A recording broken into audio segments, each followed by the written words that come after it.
Welcome back, guys, to Phoenix Wright Ace Attorney, where I think we're really getting to the bottom of this here, with gunshots happening, 3 of them, and only 2 really being accounted for, if you know what I mean, by testimonies before. We heard of a single gunshot happening in Mr. Harry, whatever his name is, Butts' testimony, with the radio placing the shot before Christmas via his, well, probably not so reliable memory. I think we found our 3rd gunshot, don't you? And I think this opens up a whole new world of possibilities, as Phoenix Wright is about to get to the bottom of it.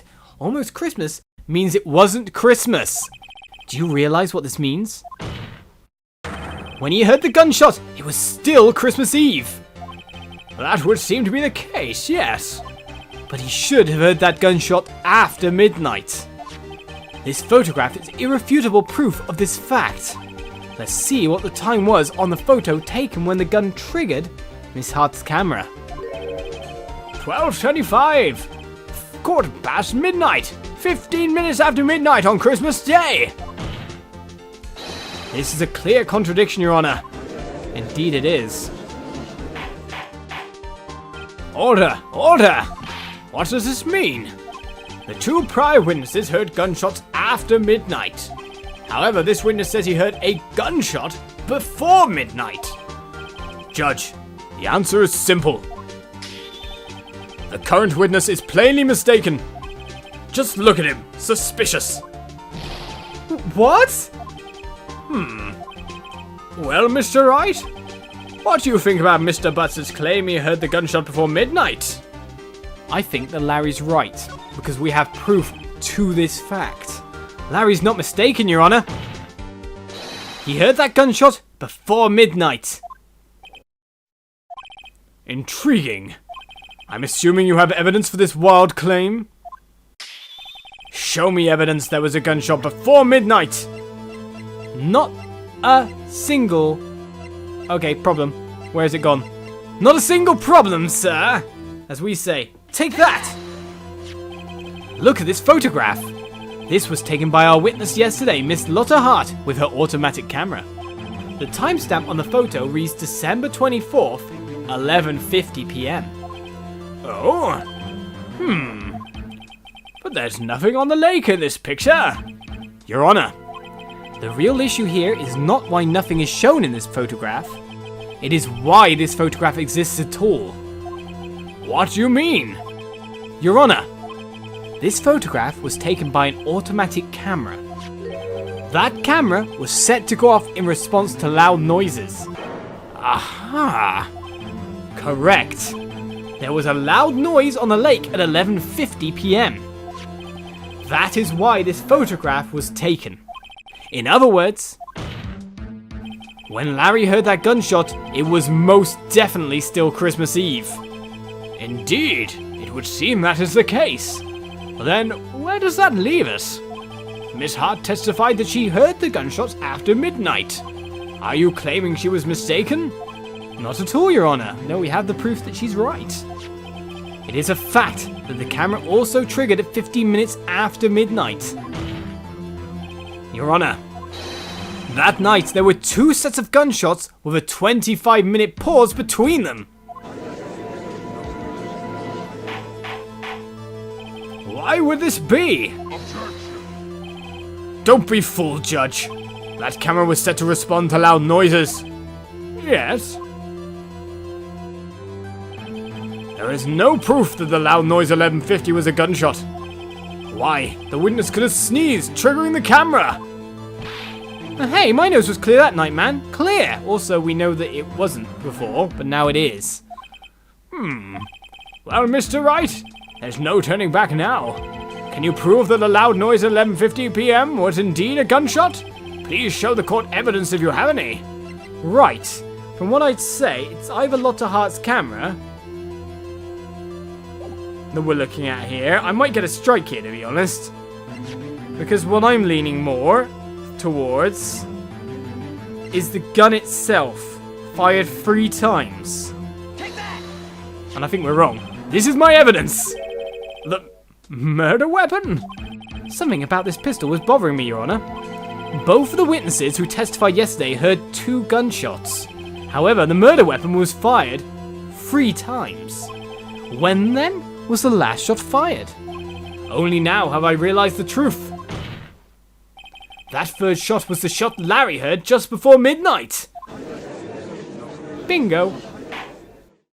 Order! Order! That would make sense of the evidence we've seen so far. However, this leaves me wondering exactly what did happen that night on the lake. Exactly. If this is true, there were 2 sets of gunshots separated by 25 minutes. One at 11:50, another at 50 minutes after midnight. Why, I ask you? Why? Uh-oh, I better think of something quick. Wait a second. Gunshots separated by 25 minutes? Ah! What's wrong, Nick? I have it! I have it! Huh? Remember the case with the Steel Samurai? Huh? Yeah, of course I remember. The murderer in this case had the same idea as the murderer in that case. What do you mean? Mayor? Yes? If we don't figure this out now, we'll never overturn Edgeworth's guilty verdict. I've got a hunch. I'm going to run with it. Right, I mean, is this safe? Safe? We've already gotten the guilty verdict. We have nothing to lose. You just watch and let me know if I say anything that sounds fishy, okay? Right, Nick? Your Honor. Yes, Mr. Wright? The testimony just now has cleared up this entire case. What do you mean, Mr. Wright? So, you finally realized the truth. There can be no other murderer here than Miles Edgeworth himself. Wrong, Von Karma. A man was shot that night, but it wasn't Edgeworth who did the shooting. Listen, rookie. Take a deep breath and consider the facts. At the time of the murder, 1 boat was on that lake. This was shown by the witness's photograph. The defendant, Edgeworth, and the victim, Robert Hammond, were on that boat.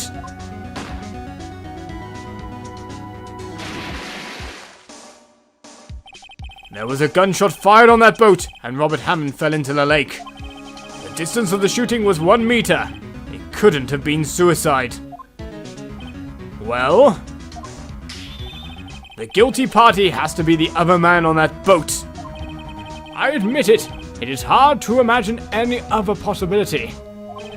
Yes, but this assumes that the victim was shot at 15 minutes after midnight. What do you mean by that, Mr. Wright? We have photographic evidence of the time of the shooting. The timestamp on the photo says 00:15. And Larry heard a gunshot 25 minutes before that. Robert Hammond was killed then. 25 minutes before the shot on the lake. That's the only way that Edgeworth could be innocent. Mr. Wright, are you quite mad? Explain who the 2 men on the boat are. Okay, the murderer and Hammond, Edgeworth and the murderer, and Edgeworth and Hammond. Well, it'll have to be the middle one then. Because if Hammond was killed before, he wouldn't be standing. So yeah. Of course, it was Edgeworth and the murderer. After the murderer killed Robert Hammond at 11:50, he assumed the guise of Mr. Hammond and met Edgeworth.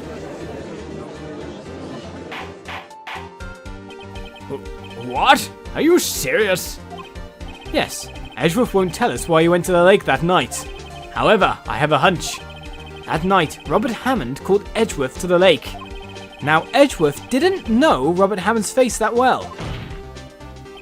That's why he didn't suspect anything when the murderer took Robert Hammond's place. I'm not sure what to make of all this. Ludicrous. Mr. Wright, tell us the name of the murderer then. The murderer's name? Right, it's... I don't know. Actually, I don't know the murderer's name. You don't know? Bah! Again you waste my time. I don't know, because he never told us. The murderer is the caretaker of the boat shop. That old man. At 11:50, he was the one who killed Robert Hammond. The caretaker of the boat shop? Where did he do this? There weren't any boats on the lake then. Why would he have to go all the way out on the lake just to shoot someone? May I suggest the real scene of this crime was not on a boat? What? Well then, where did the murder take place? Show the judge where the murder really took place. Well, if you'd have to bet anywhere then... Here? I guess? Couldn't take place here. Because of course there was someone going back and forth. But the sound of it then... Larry was already on the lake. So I'd say it is the boat shop itself. Take that! Probably wrong though. Knowing me, confidence. Here of course, the boat shop where he lives. That way he can meet up with the victim without anyone seeing. Objection. Do you have proof that the boat shop was the scene of the crime? Recall Larry's testimony, if you will.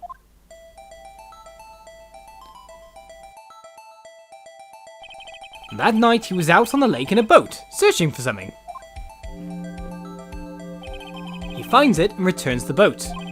Then, just as he's starting to head for home, he hears a gunshot. He heard a gunshot, Your Honor, even though he was wearing headphones at the time. Well, logic I didn't reach to, but that makes a ton of sense. In other words, the gunshot was very, very close by. And where would that be if he had just returned a boat? The boat shop. Mr. Wright, what happened that night on Gourd Lake? Please tell the court from the very beginning. Yes, Your Honor. Nick, are you sure about this? Not really. But I think if I start at the very beginning, and I take it slow, I might just be able to figure this out. That night, the caretaker of the boat shop called Robert Hammond to his shop.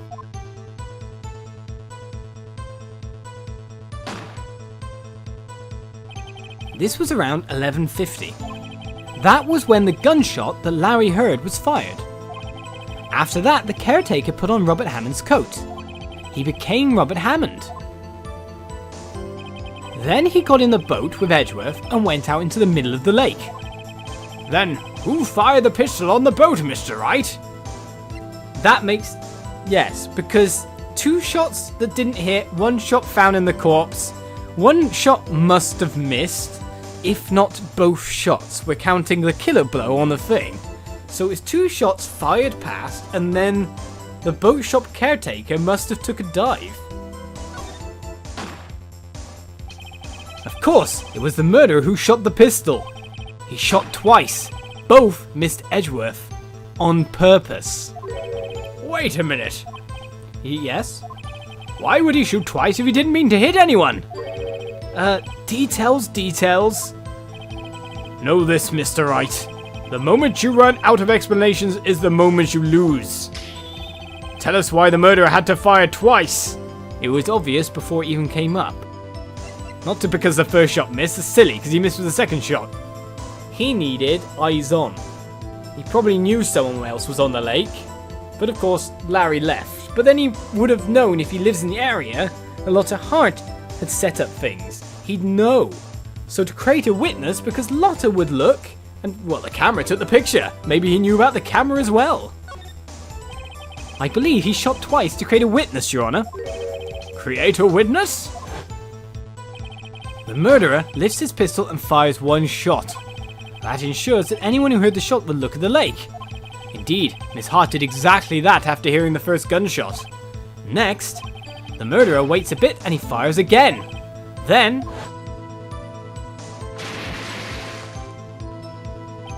the murderer jumps from the boat himself, leaving the pistol in the boat behind him.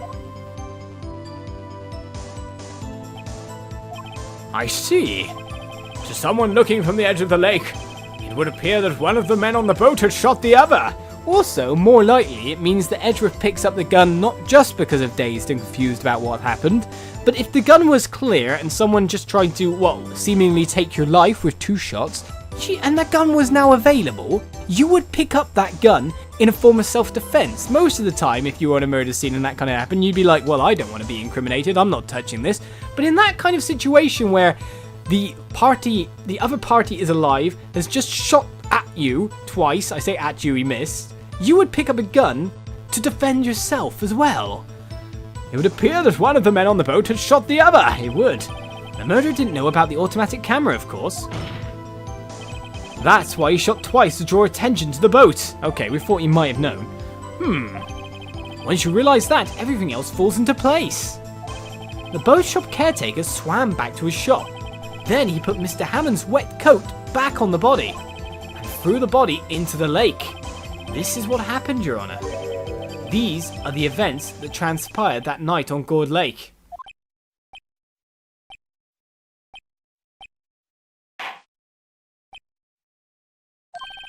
Bailiff! Bring out the witness from before! The boat shop caretaker, quickly!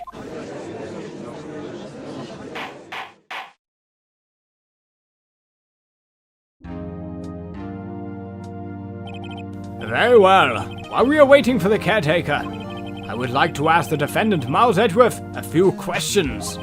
Mr. Edgeworth, please take the stand. Mr. Edgeworth, you heard what the defense has said? Yes. Well, why did you go to the lake that night? What Wright has said was mostly correct. Astonishingly so, actually. Yes. Several days ago, I received a letter. The letter was signed Robert Hammond. He asked me to come to the boat shop by the lake at midnight on Christmas Eve. He said he had something very important to discuss with me. Something important? I'm sorry, I can't say what it was. Your Honour, sir! Bailiff, we are conducting a trial here. I ask that you remain quiet. The witness has disappeared. He isn't the boat shop either. What? What should I do? Find him quickly! We cannot allow him to get away!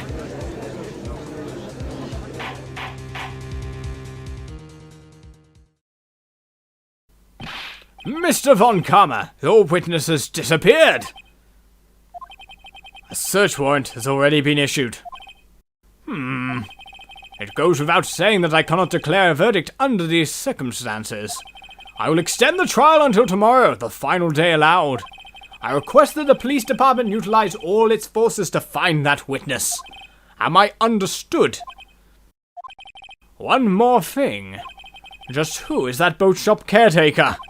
I think his identity has become very important to this trial. I want him, and I want to know who he is. Very well. Court is adjourned.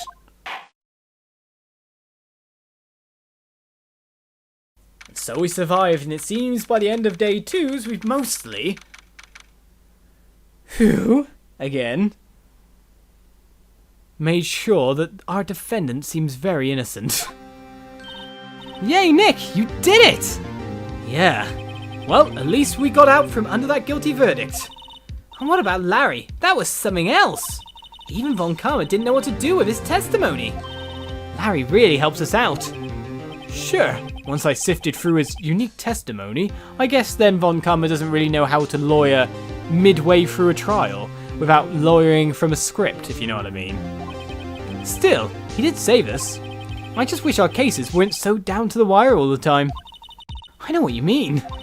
Sometimes I feel like it's us on trial instead of our clients. Well, that's very true. Sometimes I feel like you, game, like to troll people with defeats when they feel like they've done everything right. Hey, Edgeworth. Mr. Edgeworth? Did you say something?